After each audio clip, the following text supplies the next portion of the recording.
حضرت موسیٰ علیہ السلام کے دور میں ایک بار بارش ہونا بند ہو گئی۔ لوگوں نے حضرت موسیٰ علیہ السلام سے درخواست کی کہ اللہ تعالیٰ کے حضور دعا کیجیے کہ وہ بارش برسا دے۔ آپ نے سب لوگوں کو جمع کیا اور اللہ پاک کے حضور سوال کیا۔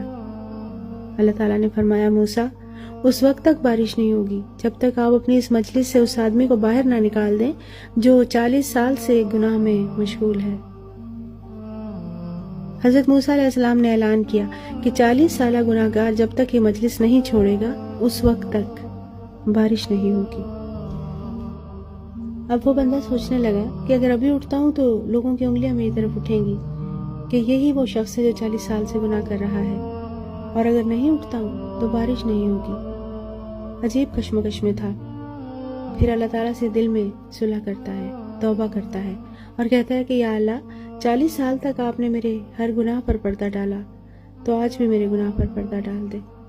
تھوڑی دیر گزر گئی، مجلس سے کوئی آدمی نہ اٹھا، لیکن بارش ہونا شروع ہو گئی۔ حضرت موسیٰ علیہ السلام نے اللہ تعالیٰ سے عرض کی کہ یا اللہ، یہ کیا ماجرا ہے؟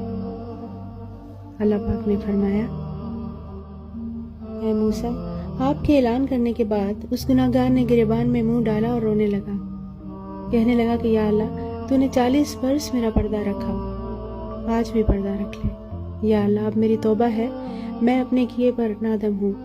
اس نے اخلاص کے ساتھ توبہ کر لی ہے تو میں نے اسے بخش دیا ہے۔ اللہ پاک تو ہمیں معاف کرنے کے بہانے ڈھونڈتا ہے۔ یہ ہم ہی ہیں جو اپنے گناہوں پر شرمسار نہیں ہوتے، اس کی طرف متوجہ نہیں ہوتے، توبہ نہیں